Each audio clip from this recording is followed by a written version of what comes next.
Narrator. Welcome back to the English Learning Podcast's Intermediate Guide series. Today we're focusing on a fundamental aspect of effective and harmonious communication, making polite requests and offers. Whether you're asking for help from a colleague, making a suggestion to a friend, or offering assistance to a stranger, the way you phrase your request or offer can significantly impact the response you receive. It's about demonstrating respect, consideration, and a keen awareness of social etiquette, ensuring your interactions are smooth and positive. How do you formulate a request that is clear and specific, yet avoids sounding demanding or imposing? What language allows you to make a genuine offer of help without seeming condescending or intrusive? And crucially, how do you navigate the subtleties of formality, directness, and cultural expectations to ensure your polite intentions are always understood? This episode is designed to equip you with the essential vocabulary, nuanced phrasing, and practical insights necessary to approach requests and offers with confidence, grace, and a deep understanding of interpersonal dynamics. Today's discussion moves beyond simple please and thank you, delving into the psychology of persuasive language, the importance of indirect communication, and the art of anticipating others' needs. We are privileged to host a conversation between Dr. Eleanor Vance, a renowned sociolinguist specializing in politeness theory at the National University of Singapore, and Mr. Daniel Lee, a seasoned diplomat and corporate trainer known for his exceptional interpersonal skills, who has facilitated countless workshops from his base in Washington, D.C., USA. Their dialogue will illuminate the best practices and common pitfalls in making polite requests and offers, offering you a richer understanding of how to foster stronger relationships and achieve better outcomes in all your interactions. So, let's explore the intricacies and profound power of truly mastering the art of polite requests and offers. Eleanor. Daniel, it's a genuine pleasure to finally connect with you. Your diplomatic background places you at the forefront of navigating complex interpersonal interactions. From your perspective, when someone needs to make a polite request, what are your initial, most crucial considerations for them to keep in mind? Is it about being direct, or is there a preliminary assessment of the situation and the other person? Daniel. Eleanor, the pleasure is entirely mutual. Your work on politeness theory is exceptionally insightful and provides a robust framework for practical communication. When someone needs to make a polite request, my initial consideration is always a preliminary assessment of the situation and the other person, rather than immediately being direct. It's crucial to first gauge the context. What is your relationship with this person? Are they busy? What is their likely capacity to help? What level of formality is appropriate? This involves empathy and reading the room. My foundational groundwork always involves asking, how can I phrase this in a way that respects their time, autonomy, and potential constraints? Do you find that a lack of this initial contextual awareness is a common pitfall leading to requests being poorly received? Eleanor. Absolutely, Daniel. Your emphasis on preliminary assessment and contextual awareness is unequivocally fundamental. A lack of this initial sensitivity is indeed one of the most common and detrimental pitfalls, often leading to requests being perceived as demanding, inconvenient, or inconsiderate. Without understanding the context and the other person's potential situation, even well-intentioned requests can fall flat. My research shows that individuals who consider the face, public self-image of the other person, their desire to be autonomous and to be appreciated, are far more successful in their requests. What specific linguistic strategies do you employ to formulate a request that is clear and specific, yet avoids sounding demanding or imposing? Daniel. That's where softening language and indirectness become paramount, Eleanor. My primary strategy for formulating a request that is clear yet non-imposing involves using modal verbs, conditional clauses, and phrases that emphasize choice or possibility rather than obligation. Instead of saying, send me the report by tomorrow, which is a direct command, I'd say, could you possibly send me the report by tomorrow if it's not too much trouble? Or, would you mind sending the report by tomorrow when you have a moment? I also frequently use hedges like, I was wondering if, perhaps you could, or, I was hoping that. This signals that you're making a suggestion, not a demand. Explicitly stating a reason for the request can also soften it. Could you possibly help me with this task as I'm quite overwhelmed with deadlines today? This provides context without sounding like an excuse. Do you find that a fear of appearing weak or indecisive sometimes prevents individuals from using these necessary softening techniques? Eleanor.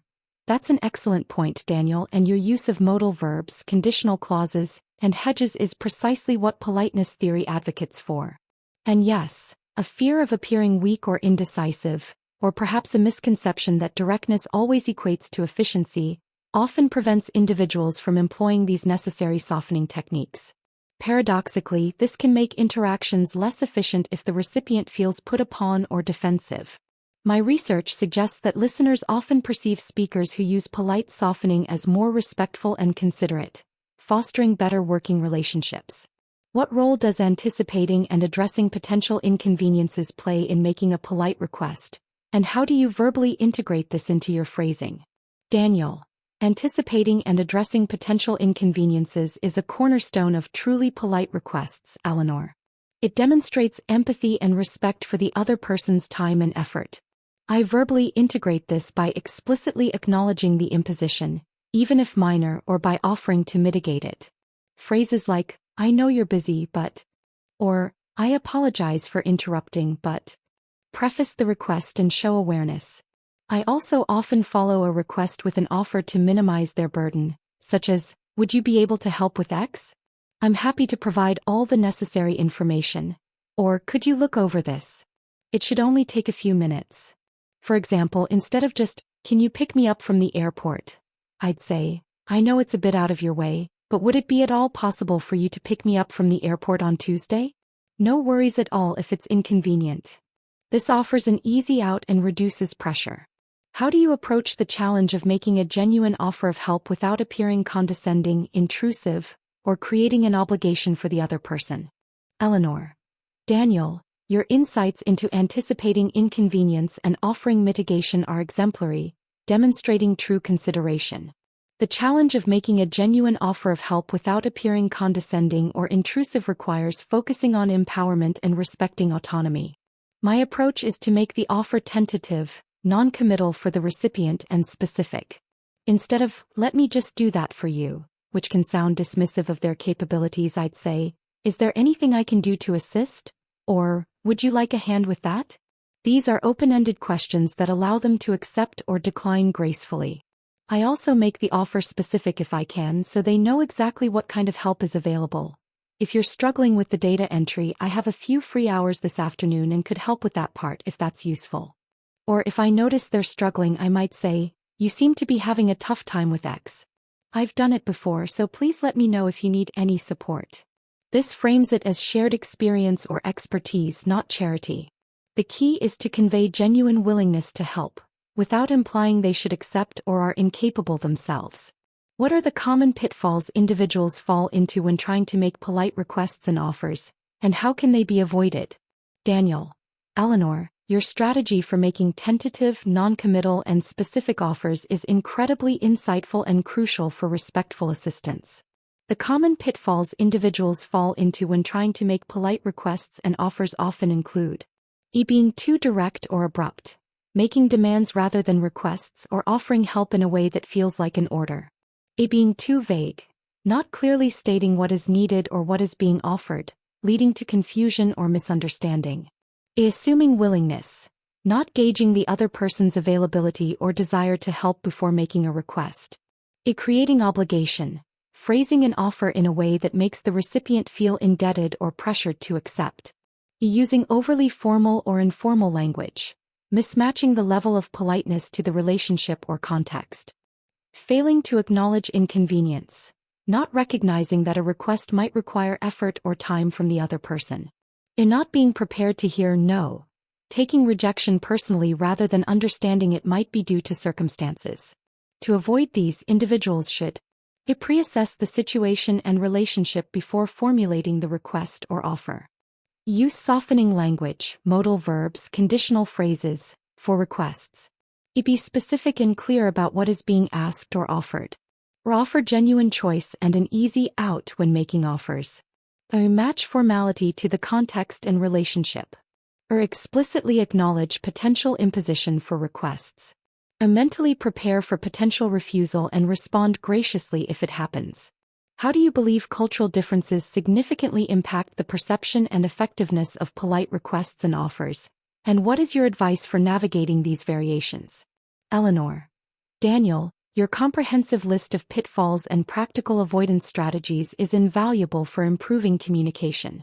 You've hit upon a crucial point. Cultural differences significantly impact the perception and effectiveness of polite requests and offers, often in profound ways. What is considered polite in one culture can be seen as rude or overly direct in another, and vice versa.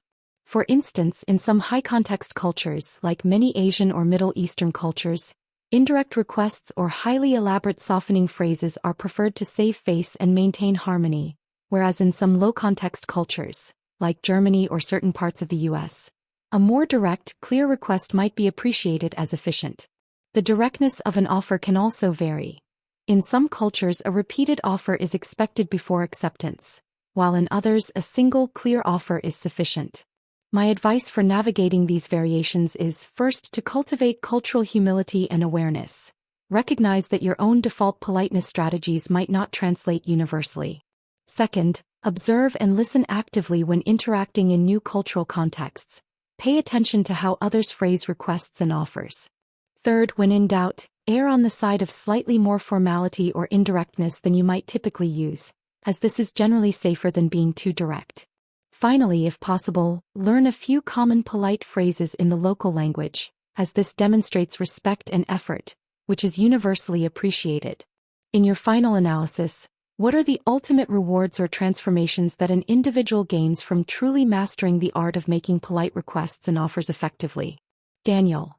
Eleanor, your articulation of cultural impact and your advice on observation and cultural humility are absolutely vital for cross-cultural communication. The ultimate rewards or transformations that an individual gains from truly mastering the art of making polite requests and offers effectively are manifold and deeply empowering. It cultivates significantly stronger interpersonal relationships, as interactions are built on a foundation of mutual respect, understanding, and consideration. This leads to enhanced influence and effectiveness in both professional and personal spheres, as requests are more likely to be granted and offers genuinely appreciated.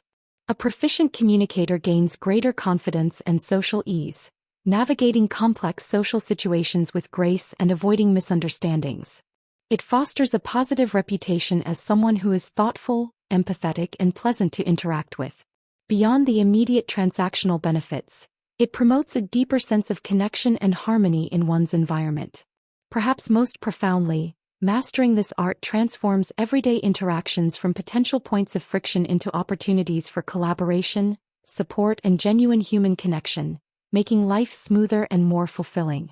It's the difference between merely asking for something and truly building a bridge with another person. Narrator.